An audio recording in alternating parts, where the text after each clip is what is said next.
눈 뜨면 달라진 세상, 조금 말만 하면 변해버린 세상. 여러분의 문화 트렌드 가이드가 되어드리겠습니다. 안녕하세요. 문화야 놀자 진행을 맡은 공희정입니다. 두다다다다다다다다다다. 안녕하세요, 박걸입니다. 오늘도 바이크 타고 왔습니다. 일주일 내내 느낌으로는 바이크 타고 네. 이 봄놀이, 꽃놀이, 야외 활동만 하신 분 같으세요. 네. 그러나 사실은 이-바이크를 타고 왔습니다. 이-바이크. 네. 그 남자들의 그 평생 로망 중에 하나 이게 들어가더라고요. 맞아요. 그 멋진 바이크를 네. 타고 네. 질주하는. 근데 그 남자분들이 사실은 그 영화 비트가 많은 남자들을 이렇게 좀 많이 흔들어 놨어요, 사실은. 그 비트 영화 아세요, 혹시? 그럼요, 알죠. 정우성 나오고, 씨. 임창정 나오고, 네네. 예. 그 비트 영화 한 장면 이게 있잖아요, 이게. 맞아. 이거 이렇게 타면 안 돼요. 자유롭게. 예, 사고 나요, 사고 나. 이것 때문에 많은 남자들이 바이크를 샀어요. 특히 저 어린 친구들이. 맞아요. 그리고 두 번째 가장 또 로망으로 이제 뽑혔던 게 터미네이터의 아놀드 형님. 터미네이터의 아놀드 형님이 또 이 할리를 타고 나오거든요. 맞아요. 그래서 그거 보고 야 나도 타야 되겠다 이런 또 생각을 한 또 남자들이 왜냐면 약간 많았습니다. 멋짐이 있다는 그런 멋짐, 낭만, 자유. 그쵸. 예, 이렇게. 이 멋짐을 포기할 수 없다. 맞아요. 이 자유를 네. 포기할 수 없다. 네. 그래서 오늘도 지난 시간에 이어서 이 모터사이클, 바이크 전문 기자이시고 대표님이시죠? 그렇죠. 이민우 대표님 모셨습니다. 어서 오십시오. 안녕하세요. 어떻게 한 주간 잘 지내셨고요? 네.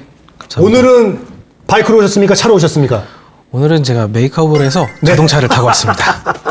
메이크업 왜냐면 이렇게 써야 되니까. 이거 메이크업 그러면은 그렇죠. 안 돼. 헬멧을 쓰면 안전한 다 헬멧을 다 쓰게 되면 얼굴과 그 다 가려요. 두상에 밀착을 하기 때문에 머리도 망가지고 헤어도 망가져서. 갑자기 본 질문 들어가기 전에 이거 궁금하네요. 이 헬멧을 써야 되잖아요. 무조건 안전을 위해서. 그쵸, 당연하죠. 예, 그런데 자 어디까지 갔어요. 도착 지점까지 갔는데 누굴 만날 거 아닙니까? 네. 그쵸? 만나는데 그게 제 딜레마예요. 어떻게? 그게 제 딜레마예요. 황급히 빗을 꺼내서 이제 화장실에서 잘 매무새를 갖추고 만나면 됩니다. 제가 이제 이거 너무 재밌는 얘기인데 바이크를 타게 되면은 헤어스타일과 어떤 멋을 좀 버려놔야 됩니다. 제가 이제 그 여자분을 만나러 갈 때도 바이크를 타고 갈 수밖에 없는 상황이 있을 때가 있어요.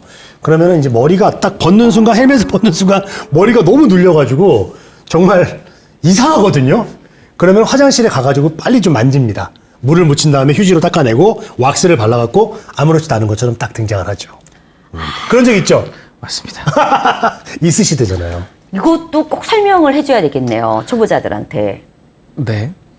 그렇지 그래서 않으면 모자를 좀 쓰시고 그러진 않으세요? 네, 그래서 바이크에 내리게 되면 모자를 쓰시는 분들도 있고, 그쵸. 아니면은 그 비니 같은 거를 쓰시는 분들도 있고, 캡 모자를 쓰시는 경우도 맞아요. 있고, 그래서 많이 그런 것들을 하고 있습니다. 커버가 꼭 필요하겠네요. 맞아요. 그래서 어쨌든 헤어스타일은 포기해야 된다. 알겠습니다. 그리고 메이크업 하는 것도 어렵다. 그거를 말씀드리겠습니다. 저희가 지난 시간에 얘기를 들었는데 이민우 기자님께서는 우리나라뿐만 아니라 전국 해외도 그렇게 취재를 많이 하셨다는 얘기가 있더라고요.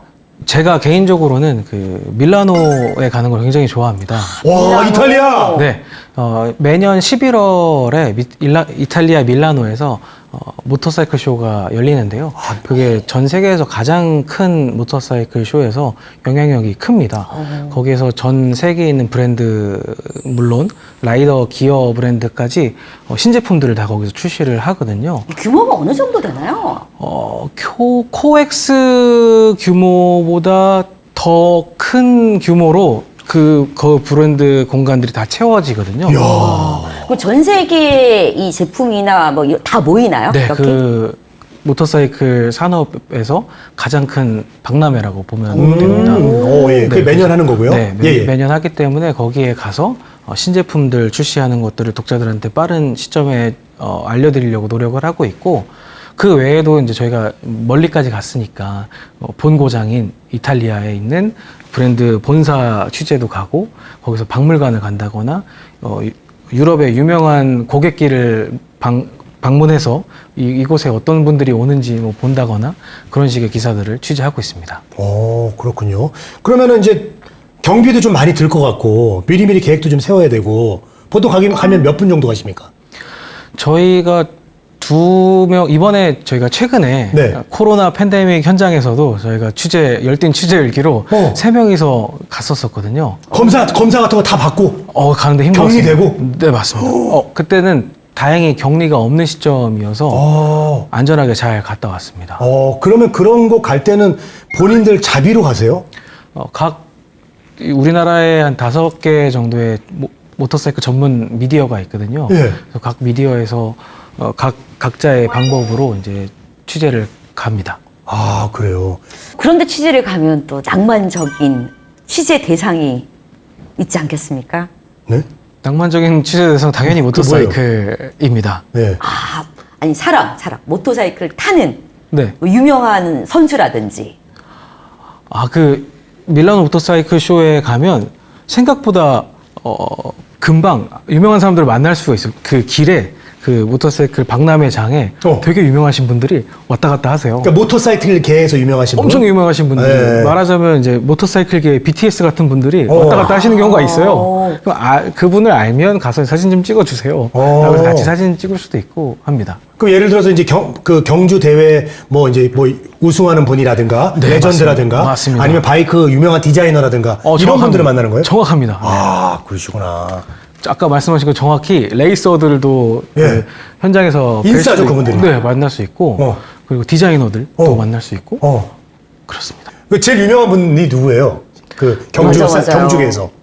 이번에 저희 갔을 때 셀카를 찍은 아주 유명한 이탈리아의 레전드 레이서가 있으셨거든요. 굉장히 이제 나이가 지긋이 이제 든 할아버지가 되신 분인데 아고스티니 옹이 계십니다. 아고스티니가 계십니다. 아고스티니? 성함이 네, 아고스티니 선수예요? 네, 레이서인데 지금도 깨지지 않는 전설적인 기록을 갖고 계십니다. 그럼 기록이라고 하면 대체 어느 정도 되는 거죠? 제가 그 기록지를 지금 봐야 되기는 합니다만 아직도 그 현 시대에서도 깨지지 않는 그 1등 기록을 가지고 계십니다. 그 서킷에서 레이싱 네, 기록이? 맞습니다. 네. 와, 대단합니다. 이번에 그 밀라노 가서 그럼 재밌었던 일 좀 있으면 좀 한번 풀어주시죠. 이번에 가장 재밌었던 거는 아무래도 그 각 본사 브랜드에 있는 박물관을 취재한 거가 기억에 남습니다. 이번에는. 그래서 박물관 취재를 가게 되면 아무래도 그 브랜드가 언제서부터 어떤 생각으로 이 모터사이클들을 만들게 됐는지에 대한 것들을 한 번에 이해할 수 있고 그리고 그 공장 근처에서 그 산업 안에 있는 사람들의 어떤 면면을 볼 수가 있거든요. 그래요? 이를테면 이제 그 공장에서 퇴근하시는 분들의 얼굴 표정도 볼 수 있고 그런 것도 굉장히 신선한 경험이거든요. 그런 게 기억에 남습니다. 그리고 사실 이제 모토쇼의 꽃하면 우리가 이제 레이싱 모델들도 많이 떠올리는데, 예. 아니, 맞잖아요.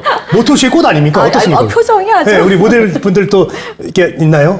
굉장히 놀라시겠지만, 네. 실제로 모터사이클 쇼가 있는 현장에서는 네. 모델들이 바이크에 앉아 있으면 기자들이 조금 비켜달라고 얘기하는 경우가 많이 있습니다. 모터사이클을 왜요? 찍어야지 그 여성분의 사진을 찍게 되면 시선이 분산돼서 그렇죠. 보통 이제 모터사이클을 진짜 좋아하시는 분들은 죄송하지만 모델분들을 조금 비켜주세요라고 하는 경우가 많이 있습니다. 그 모델들이 있다는 얘기죠? 모델들은 많이 있습니다. 아름다우신가요? 보통 이탈리아에서 열리는 모터쇼답게 이탈리아계의 여성들이 많이 이제 모델로 이제 나오십니다. 아니 그만. 그래요? 이거 이렇게 하면은 방송이 이걸로 40분 후딱 갈 것 같고. 아니, 자 여기서. 아니, 모토쇼의 재미를 얘기한 겁니다. 알았어요. 마음은 알겠어요. 네. 마음을 알고 시승도 직접 하시는 거죠, 이민유 맞습니다. 대표님께서. 맞습니다. 그래서 저는 개인적으로 이런 거 궁금한데요. 그 새로운 제품이든 이런 시승을 했을 때 딱 느낌이 딱 오는 그런 제품들이 있었나요? 색다른 약간. 이게 아까 저희가 지난주에 그 모터사이클 장르와 배기량에 따라서 구분을 맞습니다. 했지 않습니까? 그래서 저희가 하는 일은 시승을 하면서 그 모터사이클이 그 장르와 그 클래스에 잘 맞는지 그리고 어떠한 사람들에게 맞을지에 대해서 보통은 이야기를 하려고 하다 보니까 뭔가 개인적인 느낌을 말하기는 조금 어려운 것 같습니다. 왜요? 개인적으로 워낙 또 모터사이클 좋아하시니까 특별히 또 애장하고 좋아하고 있을 것 같아요. 기자들이 좀 어려워요, 그런 게. 왜냐면 사실 이렇게 협찬받아서 타는 건데 이거를 또 안 좋게 또 나쁘게 얘기할 수도 없고 그렇다고 또 너무 무조건 극찬할 수는 없잖아요. 그런 좀 어려움이 있죠. 솔직히. 그건 솔직히 그렇죠? 맞습니다. 거봐요. 내 말이 맞잖아요. 그러니까 이걸 너무. 근데 또 우리 소비자들이 알 권리를 위해서 또 냉혹하게 또 까줄 건 까줘야 되는데 그럴 때는 어떻게 합니까? 그거는 저희가 미디어로서 활동하기 때문에 협찬이나 어떤 이해관계와는 다르게 네. 그런 것들은 확실하게 전달하려고 노력하고 있습니다. 근데 이제 협찬을 해주고 막 그 밥도 막 사줘. 밥을 사주면 최근에는 이제 네. 법적인 문제 때문에 밥을 식사는 요새는 잘 안 사줍니다. 밥을 안 사줘요? 네, 그럼요. 뭐 저기 커피는? 피는 아니, 왜 이렇게. 이런 얘기가 진짜 재밌지. 어쨌든 무조건 좋게 써주지만은 않는다는 거죠? 그럼 당연히 모든 기자들이 그 저널리즘에 입각해서 그 대상을 보고 이야기들을 하는 거기 때문에 네. 각 미디어의 색깔에 맞춰서 그래요. 이제 작성을 하는 것으로 이해해 주시면 좋을 것 같습니다. 아까 우리 고 박사님이 질문한 의도는 이건 것 같아요. 우리 이민호 대표님이 시승해 본 거 중에, 야, 이거는 정말 베스트셀러가 되겠는데? 이거 잘 팔리겠는데? 이런 느낌이 딱 왔었던 적, 그런 거 있는지. 똑같은 거지. 가장 최근에 그렇죠. 했던 모터사이클을 말씀드리는 게 조금 더 그렇죠. 네, 맞는 것 같아요. 가장 최근에 했던 모터사이클이 이제 스포츠 타입으로 나온 미들급 모터사이클이었거든요. 네. 네, 그 시장에 굉장히 기대도 많은 모터사이클이었는데 어디사죠? 이니셜만. Y사의 Y사. 네. 7호. Y사의 7호기입니다. 7. 7호기. 7호. 오. 네. 네. 이렇게 말씀드리면 아마 다 아실 거예요. 아시는 분들은 네. 아실 텐데, 그게 완전히 바뀌어서 나온 모델이고, 처음에는 사람들이 많이 실망을 한 부분들이 있어요. 이게 엔진 형식이 기존에는 이제 미들급 4기통이었다가 2기통으로 바뀌면서 약간 특색을 많이 잃었다라고 했는데, 실제로 막상 타보니까 그들이 어떤 이야기를 통해서 이 모터사이클을 만들어냈고, 그래서 이걸로써 어떤 것들을 즐길 수 있는지 명확히 좀 이해가 되더라고요. 그래서 이게 잘 만들어졌고, 많은 사람들이 이걸 타면 좋겠다라고 생각되는 모터사이클이었어요. 대표님 자체도 굉장히 거기에 대해 호평을 하셨고. 네, 맞습니다. 좋아요. 결국은 훌륭하십니다. 해내셨습니다. 네네네. 네네. Y사 저는 알 것 같습니다. 네. Y사 거의 없거든요. 예. 그러면 앞으로 출시될 뉴 모델 중에 기대하고 있는 거 있습니까?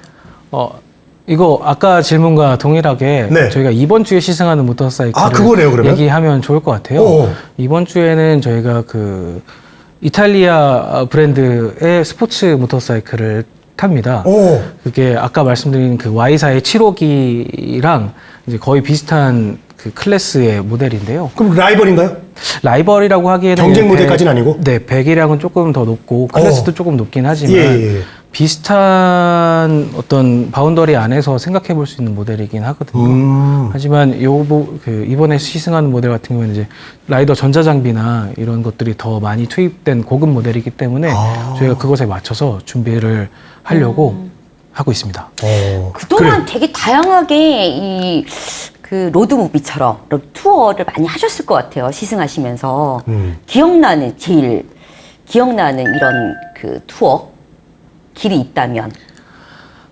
아무래도 제가 모터사이클 전문 기자를 하면서 가장 기억에 남는 거는 아무래도 유럽 투어를 했던 게 가장 기억에 남습니다. 그것도 일로 한 거예요? 일 때문에? 맞습니다. 오. 일 때문에 유럽 투어라고 하면 너무 짧고요. 조금 더 그러니까. 자세하게. 주로 알프스 지역의 산간 지역을 달렸는데 네. 사회자께서는 알프스 하면 어떤 이미지가 떠오르시나요? 알프스요? 네. 그 하얀 눈이 펼쳐져 있고 열레요 그 소녀가 있을 것 같아요. 네, 맞습니다. 있어요, 맞아요. 소녀요. 이 만년설이 저 끝에 있고 만년설. 네, 굽이진 그 와인딩을 계속해서 이렇게 넘어가는 산길을 하루 종일 타고 있으면 라이더로서는 그거만큼 좋은 게 또 없거든요. 네. 얼마나 행복했을까. 그런 풍경을 달리다가 기억나는 에피소드가 하나가 있습니다. 예, 뭐죠? 이게 완전히 이렇게 달리다가 시골길로 좀 빠지게 됐거든요. 예. 근데 마치 광고의 한 장면처럼 그 알프스 목동이 양을 치면서 이렇게 지나가더라고요. MSG 같은데? 아니요. 아니에요? 그럼요. 좀 믿으세요. 예. 거짓은 추호의 거짓은 없어요. 예. 네. 그 양치기 양치기 양을 막 이렇게 길을 가득 메우고 있어서 그 시동을 잠깐 끄고 네. 한참을 지켜봤습니다. 근데 요 장면이 뭔가 그림처럼 남아 있어서 얼마나 좋을까. 너무 재미있는 경험이었습니다. 보더콜리 양치기 개도 있었나요? 양모리개. 걔는 제가 기억이 잘 안 나요. 걔는 기억이 안 네. 나고. 네. 딱 듣다 보니까 왠지 이렇게 약간 그림이, 이미지가 상상이 딱 되는데. 펼쳐보세요, 한번. 카메라 사진 찍었나요? 그때 사진은 없습니다. 근데 동행자분이 있어서 제가 증인 신청을 하려면 제가 네. 한번 해보겠습니다. 혹시 그게 유라시아 횡단으로 간 건 아니죠? 그때는 그 독일 미넨을 본사로 하고 있는 모터사이클 브랜드에서 네. 바이크 B사? 렌탈을 해서 네. 그때 갔던 여행이었고 협찬받은 거예요? 그때는 아마 회사 비용으로 처리를 했던 걸로 제가 알고 있습니다. 네네네. 그리고 보통은 저희가 해외 시승 같은 경우도 많이 가거든요. 그래서 각지에 있는 시승 코스들을 돌고 시승기를 작성하거나 그런 식의 일들도 많이 하고 있습니다. 자, 우리 대한민국도 아름다운 곳이 많은데 대한민국 좋은 코스 좀 추천 좀 해주세요. 맞아. 기자님이시니까. 예. 제가 최근에 갔다 온 데 말씀드리고 싶어요. 예. 제가 뭐 바이크를 타고 갔던 건 아니었는데 그 현장에 가서 ATV 시승을 하고 왔어요. 아, ATV. 네. 예. 거기가 이제 영덕에 있는 고래불 해변이었어요.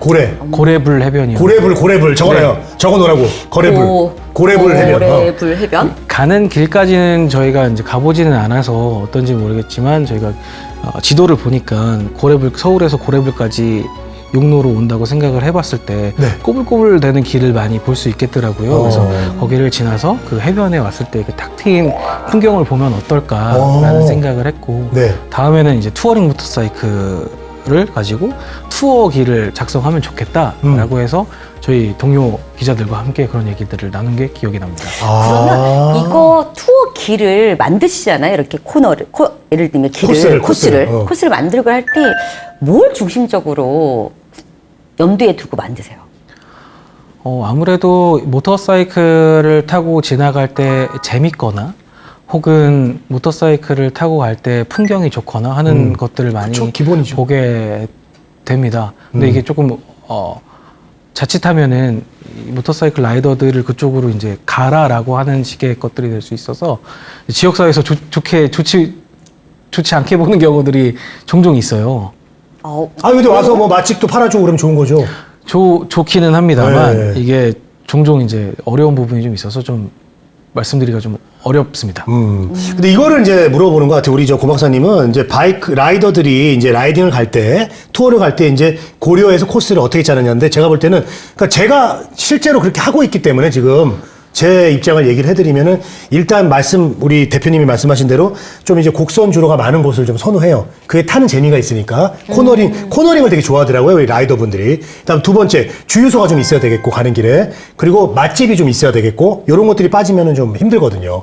그래서 그런 것들을 고려해서 하는데 많아요. 그런 것이 의외로. 맞습니다. 많습니다. 생각보다. 대한민국 예쁜 길이 많아요. 맛집 이런 부분들은 꼭 있어야 될 것 같아요. 당연하죠. 맛집이 없으면 무슨 재미입니까? 안 그렇습니까? 맞습니다. 네. 거봐요. 저희도 저희가 하는 팁을 말씀드리자면 일반 지도 말고 위성 지도를 펴서 등고저차까지도 보게 되면 길이 어떤 길이 될지 대충 짐작이 되고 생각보다 더 좁은 길보다는 조금 더 여유로운 길을 좀 찾아다니는 편입니다.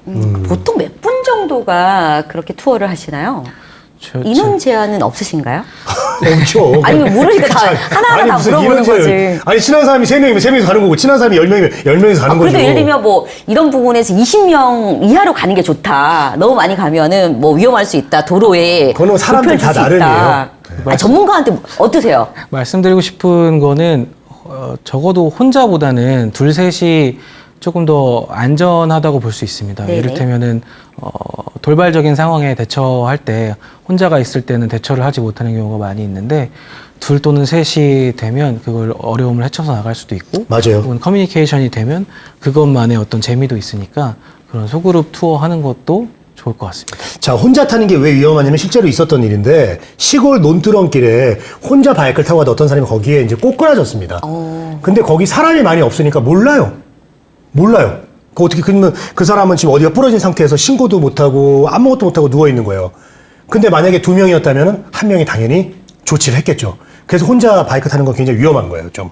물론 그런 경우가 없어야 되겠지만은 시골 같은 경우는 정말 누가 저기 구렁이에 구렁이가 아니라 어디 논두렁에 빠져 있어도 모른다고요.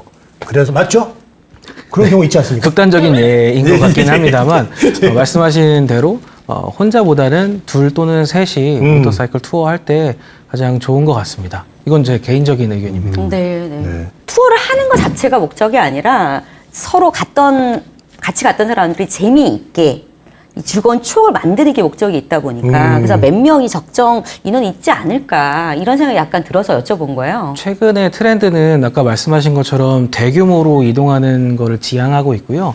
그래서 거점 투어 형식이라고 해서 어떤 지역을 잡고 그 날짜를 잡아서 혹은 그 특정 기간을 잡아서 함께 공유를 하고 갔다는 오지만 모이지는 않는 형식의 그렇죠. 어떤 이벤트들을 많이 하고 있어요. 모이지는 않고. 네. 예전에는 정말 같이 투어를 한다 그러면 무조건 모여서 함께 간다. 다 같이.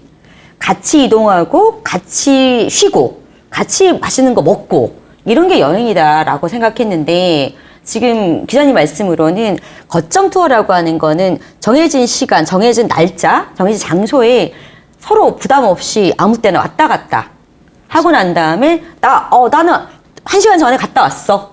뭐 이렇게 나는 2시간 전에 갔다 왔어. 라고 하고 뭐 먹었는데 어땠어. 이렇게 네, 공유한다는 말씀이죠. 그래서 이제 어떤 그 브랜드 회사에서는 거점 투어를 이제 이벤트로 내걸어서 거기에 이제 도장을 찍게 하는 네. 그런 식의 이벤트를 하고 있어요. 연령대는 사실 이거 조금 저만 해도 이런 문화가 좀 생소한 부분이 있거든요. 그렇게 해서 재미가 있을 수 이런 생각이 약간 드는데 참여하시는 연령대가 어떻게 되나요? 굉장히 다양하다고 볼 수 있는데요. 운전을 할 수 있는 나이부터는 아무래도 다 모터사이클을 즐기게 되면 이 행사에 다 참여할 수 있을 것 같고, 아무래도 이제 대형 모터사이클, 럭셔리 모터사이클로 가다 보면 소비할 수 있는 어떤 특정 나이가 있어야 돼서 그것들은 아무래도 생활력이 있으신 어떤 40대 이후의 분들이 가장 많이 분포되어 있는 걸로 파악이 됩니다. 주로 말씀하시는 건 주로 여성보다는 남자가 월등히 숫자로 많다는 말씀이신 거죠? 단적인 예로 저희가 미디어로 운영하는 유튜브 채널이 있는데 그 채널의 구독자의 그 성별을 보면 99%가 남자입니다. 자, 하나 더 얘기하면 깜짝 놀라실 네네. 거예요. 제가 지금 나가고 있는 바이크 동호회 네네. 전원 남자입니다. 이 정도입니다. 네. 여자분이 별로 없어요. 물론 많이 늘었다고는 하는데 이렇게 많이 보이진 않아요, 사실. 어때요? 전형적인 남초 시장의 형태를 보여주고 있기는 한데요. 네. 최근에 SNS를 통해서 이런 늘었어요. 모터사이클 라이프 스타일로서 모터사이클 레저를 즐기는 여성 라이더들이 많이 관측이 되고 있고요. 그것들이 하나의 어떤 워너비적인 이미지들이 되면서 그게 확대 재생산되고 있습니다. SNS 보면은 여성분들이 이렇게 바이크 앞에서 예쁘게 사진 찍는 것들을 저도 많이 아주 즐겁게 보고 있는데 그게 뭐 진짜 본인 건지 뭐 남자친구 건지는 모르겠지만 어쨌든 많아요. 사진 굉장히 많이 볼 수 있어서 이제 여성분들도 바이크에 좀 관심을 갖고 있구나라는 생각이 들더라고요. 우리 고 박사님도 또 입문하실 거잖아요. 그래서 저는 저희 아들이 운전면허를 안 따는 관계로 같이 타면 좋지 않을까 그런 생각이 들어서 태워서?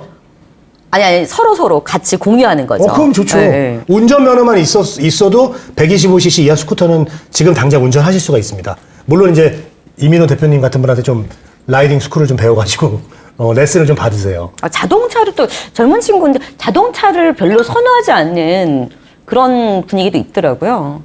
저희 아들 친구들 보니까. 바이크 기자님한테 할 질문은 아닌 것 같아요. 그래서 어떻게 바이크 대답을 문화가 더 조금 확산 효과가 더 있지 않을까 이런 생각이 들었어요. 네. 왜 긍정적으로 얘기하는데? 네. 아니 이게 뭐 얘기를 못 하시잖아요. 네. 거기에 대해서 할 말이 없으시니까. 알겠습니다. 자, 그러면은 이제 그 해외도 이제 많이 나가보셨고 해가지고 궁금한 질문이 있는데, 우리가 이제 요즘 바이크 시장이 이제 넓어지고 있지만 해외의 문화를 또 체험해 보셨으니까 어떤 것 같아요? 해외의 이 바이크 문화, 우리 대한민국과 비교해 볼 때. 우선은 우리나라 시장의 문화 자체가 많이 성숙해지고 있다는 얘기를 먼저 말씀드리고 싶습니다. 지금 그 과거보다는 조금 더 많이 어떻게 모터사이클을 접근해야 되는지에 대한 접근 방법들도 많이 익숙해졌고 저희가 정보들을 얻을 수 있는 채널들이 많아지고 있어서 그것들이 많이 확산되고 있다는 거 굉장히 긍정적인 측면이고요. 저희가 해외 선진국 시장을 봤을 때 부러운 부분들은 아무래도 도로를 같이 사용하고 있는 많은 사람들의 어떤 공유 의식이 뛰어난 게 가장 부럽긴 하더라고요. 이를테면은 도로를 지나갈 때 사람이 횡단보도 앞에 서 있으면 차량이 무조건 선타거나 네. 혹은 자전거가 지나가고 있으면 차량이 잠시 멈춰서거나 혹은 속도를 좀 늦춰주거나 하는 교통 약자를 배려하고 서로 양보하는 모습들이 우리나라보다는 더 많이 보였거든요. 그런 문화가 더 많이 관측이 되고 안착이 됐을 때 우리나라도 더 나은 단계의 모터사이클 문화가 성숙되지 않을까라고 생각을 합니다. 좋습니다. 우리나라도 이제 좀 전용도로 좀 어떻게 날이 좀 올까요? 아직 먼 문제일까요? 자동차 전용도로 얘기 역시 네. 굉장히 복잡한 법적인 문제를 이야기해야 돼서 그러니까요. 제가 굉장히 좀 조심스럽긴 합니다만 네. 제 개인적인 경험을 말씀드리자면 저는 해외에서 모터사이클을 경험을 하면서 예. 독일에 있는 아우토반이라고 하잖아요. 네네네. 네, 무제한 속도를 낼 수 있는 예. 네, 고속도로 또 주행을 해봤고 뭐 이탈리아나 뭐 미국에 있는 고속도로들도 이제 다 주행을 해봤는데 실제로 고속도로를 달리는 게 문제가 아니라 그 도로를 어떻게 사용하느냐, 사용하는 사람들끼리 규칙을 얼마만큼 잘 지켜주고 있느냐가 가장 큰 문제인 것 같습니다. 좋습니다. 지난 시간에 잠깐 얘기했지만 워낙 이게 매니아층들과 정말 즐기는 사람들이 이 바이크를 이용하는 부분이 있다 보니까 왠지 길거리나 이런 데서 만나면 되게 반가울 것 같아요. 그렇죠. 네, 그렇죠. 아무래도 그렇죠. 딱 같은 취미를 하니까. 그렇죠. 이렇기 때문에 그들 서로 다 모르는 사람들끼리도 수신호부터 시작해가지고 네. 인사하고 막 이런 부분들이 있을 것 같아요. 네. 둘이서 자 만났어요. 자, 우리 모르는 자, 사람이야. 타고 간다고 칩시다. 각자 타고 가. 자, 맞은편이에요. 이렇게 맞은편 네. 지나가. 자, 어떻게? 네. 이렇게 하고 가요. 이렇게 딱 저희가 들어서 인사해요. 서로 마주 오는 모터사이클 라이더를 향해서 이제 손을 들어서 인사를 안녕. 해주는 경우가 있습니다. 이렇게 해요. 무조건 거의 다. 혹시 보신 적 있으세요? 아니요. 인사하는 거 못 봤어요. 그래서 저희 자동차를 타고 여행할 때 그러진 않죠. 지나가는 사람한테 인사해주진 그런 건 않죠. 없어요. 좀 이상한 사람처럼. 예, 예. 보여요. 그치. 근데 모터사이클 라이더 같은 경우는 저쪽에서 여행하고 있는 사람이 있으면 손을 들어서 인사를 해주거든요. 근데 이게 비단 우리나라뿐만이 아니라 제가 유럽에서 바이크를 타도 항상 서로 라이더들한테는 인사를 하거든요. 근데 라이더들이 자동차 탄 사람한테는 안 하거든. 안 하죠. 안 해요. 라이더들끼리만 하는 손인사인데. 자전거는 자전거 안 해요. 자전거는 또 안 하더라고. 그러니까 같이 내가 좋아하고 있는 것들을 공유하고 서로의 안부를 묻는 어떤 행위라고 저는 개인적으로 해석을 해요. 내가 좋아하는 것들 너도 좋아하는구나. 그렇죠. 우리 서로 이제 안전하게 잘 즐겁게 여행하자라는 의미에서 안녕하고 저도 즐겁게 여행 갔다 또 뭐 있나요? 그러니까 우리 고 박사님께서 운전하시다가 네. 저쪽에서 바이크 한 대가 오면서 손을 흔들면은 네. 살짝만 둘러보시면 아마 바이크 타는 분이 옆에 있을 거예요. 그래서 그렇게 생각하시면 되고, 이렇게 하는 경우도 있고, 이제 저 같은 경우 이제 기어를 바꿀 때 가끔 만날 때가 있어요. 그러면은 목례로 합니다. 목례로 하는 경우도 있어요. 이거. 기어 바꾸고 있는데 갑자기 손을 띄면 안 되니까. 위험하니까 갑자기 누가 인사하는 거여서 내가 예 이렇게 한 적은 있어요. 어떤 예. 방식으로라도 안녕을 합니다. 그러니까 뭐 이를테면 손짓의 모양이 다를 뿐이지 아까 말씀하신 대로 목례를 하거나 그런 경우가 많이 있습니다. 그리고 이제 멋있는 바이크나 이제 복장이 멋있을 때는 저는 이렇게 해주거든요. 되게 좋아해요. 이게 개인적인 건가요? 아니 이렇게 하는 건 아니면 통상적으로 그렇게 하는 부분인가요? 바이크 문화에서. 통상적이라고 정해져 있는 건 아니지만 이렇게 하면 누구나 자기를 인정해준다는 뜻으로 아는 거죠. 그렇지 않을까요? 맞습니다. 네, 당연히 이렇게 하면은 이게 떠받들어 주는 거죠. 당신 정말 바이크 멋있다. 이렇게 해주는 거죠. 그러니까 저한테도 이렇게 가끔 해주더라고요. 예. 그래서 참 그런 것들이 기분 좋은 것 같아요. 같은 취미를 하고 있기 때문에. 그리고 가끔 이제 아까 이제 자전거 타는 네네네. 분들이 지나가면 그분들 이제 지나서 역전해서 가야 되잖아요. 그러면 저는 그때도 이렇게 항상 격려해 줍니다. 이렇게? 운동 열심히 하시니까, 멋있다, 근육이 좋다, 뭐 이런 뜻으로 이렇게 해주면은 자전거 타시는 분들도 이렇게 인사를 하고, 그런 거는 좀 많이 했으면 좋을 것 같아요. 재밌는 것 같아요. 맞습니다. 또 뭐 혹시 다른 것들이 있나요? 사인이? 다른 건 없죠. 네, 다른 거는 딱 특별하게 없는 것 같습니다. 뭐 이렇게 별 많지는 않네요. 인사 말고는 뭐 이렇게 갑자기 이렇게 할 수는 없잖아요. 밥 같이 먹을래 뭐 이러진 않으니까. 아니 그래도 조금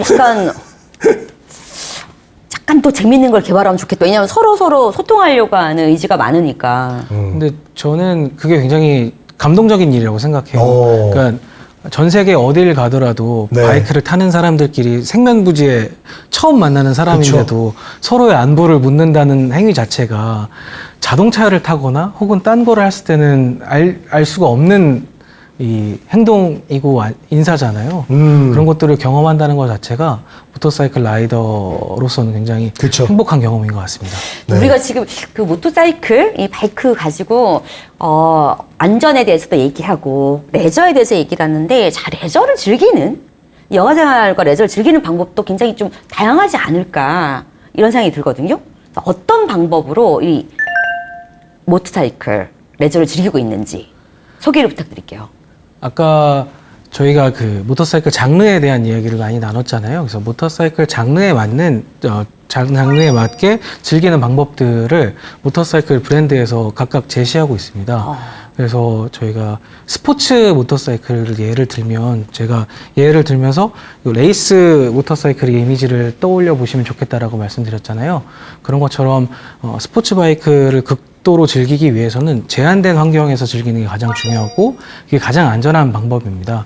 그렇기 때문에 경주용 트랙을 서킷. 활용해서, 서킷을 네. 활용해서 모터사이클을 즐기고, 그 안에서 이를테면 이제 자신과의 싸움이라고 하잖아요. 그 랩 타임을 줄이는 것을 할 수도 있고, 혹은 랩타임이 뭔가요? 한 바퀴 도는 데 들어가는 시간. 시간이 있지 시간. 않습니까? 네, 시간을 줄이는 나의 어떤 그쵸. 그 한계를 시험해 볼 수도 있고. 뭐 3분 안에 들어왔으면은 나중에는 다음 도전 때는 2분 50초를 한번 끊어보자. 뭐 그런 식으로 줄여나가는 거죠. 그런 식의 어떤 것들을 제안 드리고 싶습니다.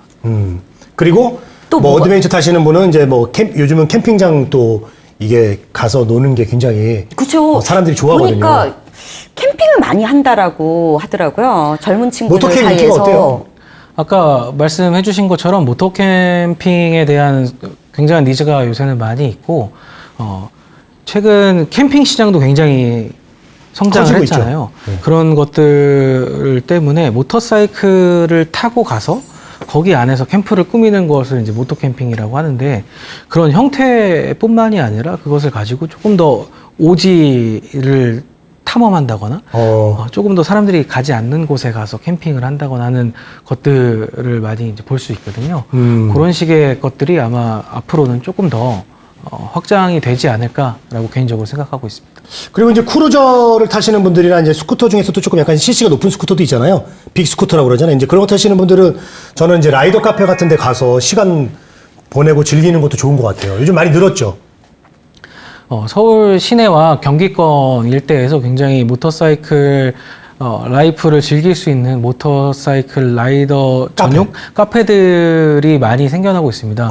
예, 전용이라고 하기엔 좀 그렇지만 그쵸. 많은 분들이 이제 바이크 타시는 분들이 많이 오시고 모터사이클 라이더들이 좋아할 만한 그런 이제 인테리어와 맞아요. 소품들이 많이 꾸며져 있어서 모이게 되고, 모이면 또 저 바이크는 어떤 바이크다. 맞아요. 저건 되게 멋있게 꾸며놨다. 뭐 이런 이야기들을 하면서 그런 모임 공간들이 많이 활성화되고 있는 추세입니다. 금방 친해지더라고요. 이 바이크 타는 사람들은. 그렇지 않나요? 맞습니다. 금방 친해져요. 모르는 사람들끼리 막 인사한대요, 이렇게. 네, 아니 그 특히 라이더 카페 같은 데 모이면은 바로 그냥 안녕하세요. 이거 무슨 모델이에요? 하고 한번 구경해도 되고, 그럼 예, 얼마든지 보세요. 이렇게 되게 바이크 타는 분들이 되게 좀 성격들이 좋은 것 같아요. 내 생각에는. 좀 열려 있고, 좀 금방 아까도 얘기 드렸지만, 같은 취미이기 때문에 빨리 좀 친해질 수 있는 그게 매개체가 되잖아요. 맞습니다. 그리고 사실은 일반 그냥 카페 가면은 약간 요즘은 또 약간 그런 게 좀 있어요. 좀 바이크 하면 좀 시끄럽다는 이미지가 있으니까, 왜 여기까지 왔지? 막 이런 눈빛이 없지 않아 있습니다. 그러나 라이더 카페 가면 다 그런 사람들이니까 뭐 전혀 뭐 누구 하나 눈치 주는 게 없이 시끄럽고 붕붕거려야지 라이더 카페답고, 거기 오면 또 바이크들이 또 전시가 돼 있잖아요. 갖다 놓고. 그래서 그런 거 구경하고 그러면서 참 재밌는 것 같아요. 저도 이제 용인에 롤 뭐 있거든요. 네. 거기도 가고, 그리고 또 성수동에 네. 또 R도 있고 그런 데 있거든요. 예. 굉장히 많이 아시네요. 예. 오, 진짜 바이크 생활을 네. 즐기시는 분이시네요. 정말 그런 거 저는 이제 왠지 아무래도 즐기시고. 저는 우리- 카페족입니다. 스피드족이 아니에요. 카페족. 라이더 카페족. 커피 마시는 거 좋아해서. 스피드가 안 돼서 카페로 하신 건 아니시고요? 제가 지금 타는 모델이 속도가 안 나요. 그래서 그냥 천천히 그게 더 좋아요. 안전하고. 네네. 그러니까 저희 동네도 저도 몰랐는데 사실 오늘 이런 문화, 바이크 문화를 한번 하자라고 했던 계기도 저희 동네 연남동에서 바이크 카페를 본 거예요. 연남동? 네, 연남동 바이크 카페가 있어요. 있는데 하나 있어요. 네, 거기서 보니까 주차장에 바이크 주차장이 또 따로 있더라고요. 그래서 저는 이게 무슨 전시장인가 싶었어요. 바이크가 이렇게 딱 되어 있는데 거기가 바이크 주차장이라고 딱 되어 있고 많이 쪼개져 있죠. 네, 바이크 네. 주차는 되게 칸이 좁아요. 네네네네. 그래서 그거 보고 너무 신기했는데 그러신 분들이 딱 여기 카페는 뭐지 이렇게 딱 봤는데 진짜 라이드 분 그분들이 모이는 전용 카페더라고요. 근데 보니까 되게 약간 뭐 어떻게 생각하면 나이도 좀 있고 약간 수염 같은 거 왠지 날 것 같고 등치도 막 이럴 것 같고 아니에요. 좀 그랬는데 전혀 아니에요. 젊은 친구들이 네.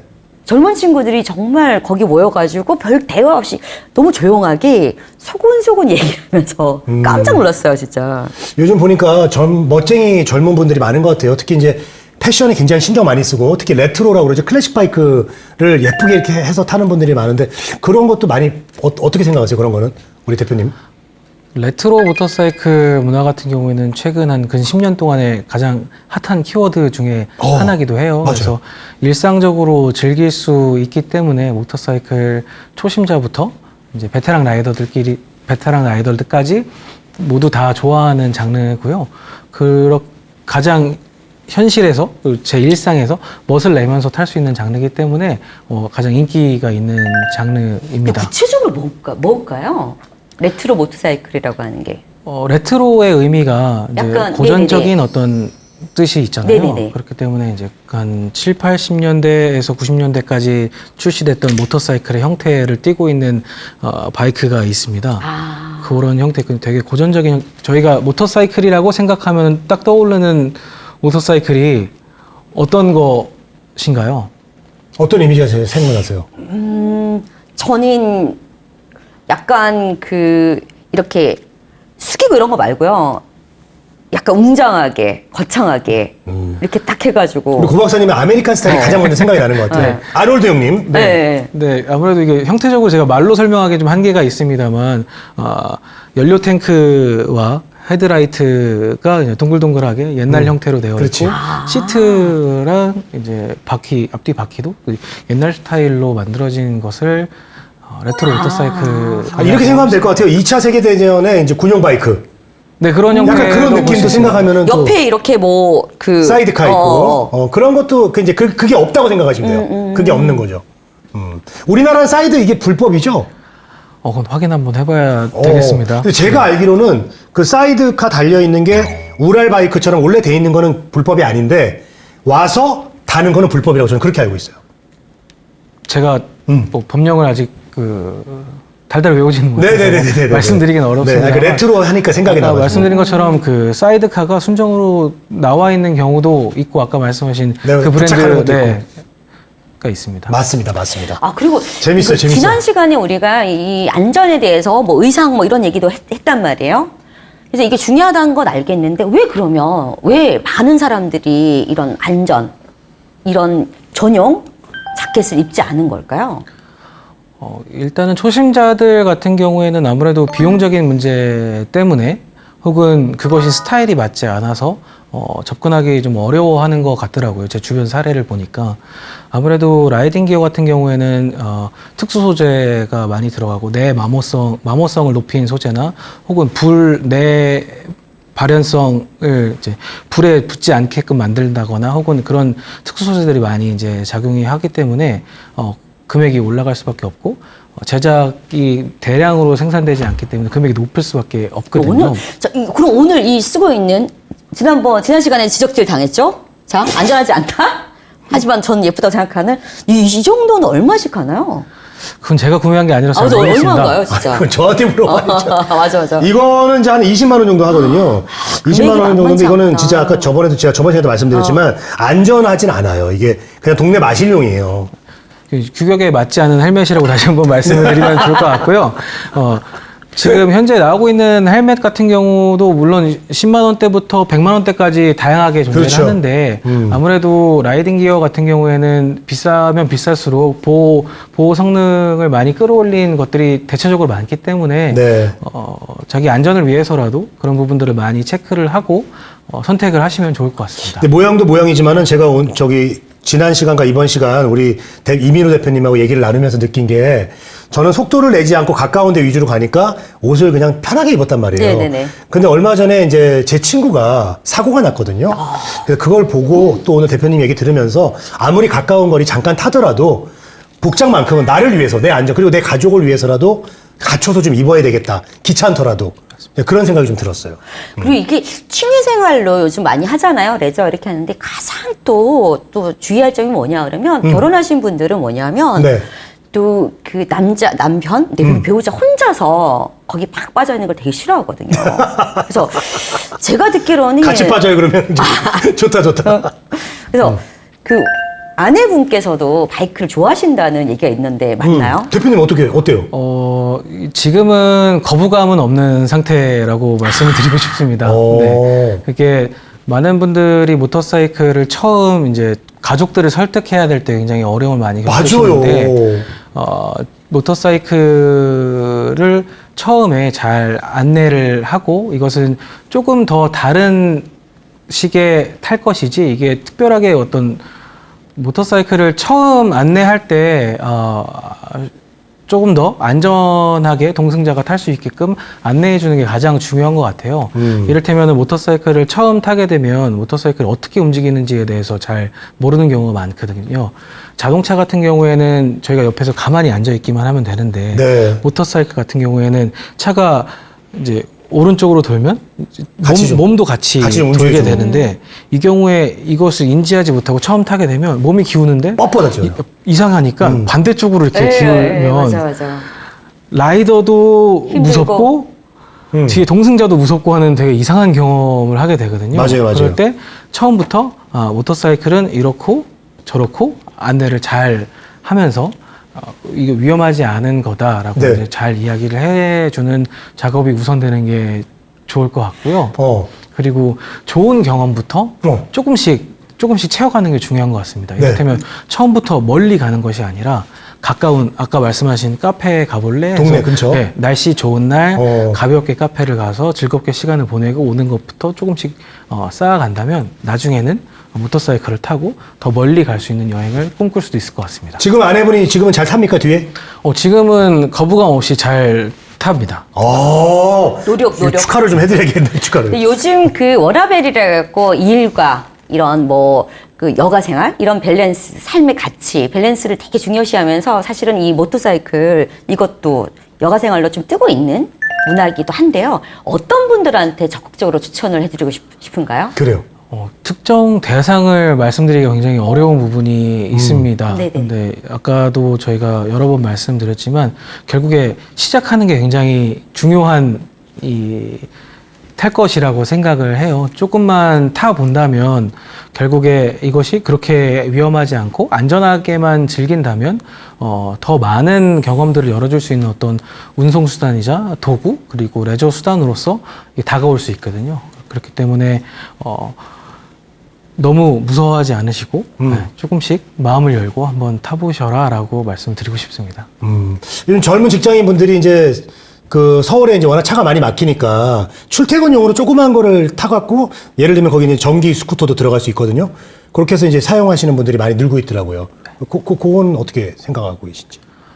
아무래도 레저로서 모터사이클을 즐기려고 한다고 하면 굉장히 비싼 것들로만 생각을 하는 되죠. 경우가 많은데 실제로 모터사이클이란 거는 소형 모델부터 대형 모델까지 저배기량부터 대배기량까지 이제 그 클래스에 맞게끔 나눠져 있어서 네. 일단은 뭐든지 시작해 보는 게 좋을 것 같습니다. 일단은 네.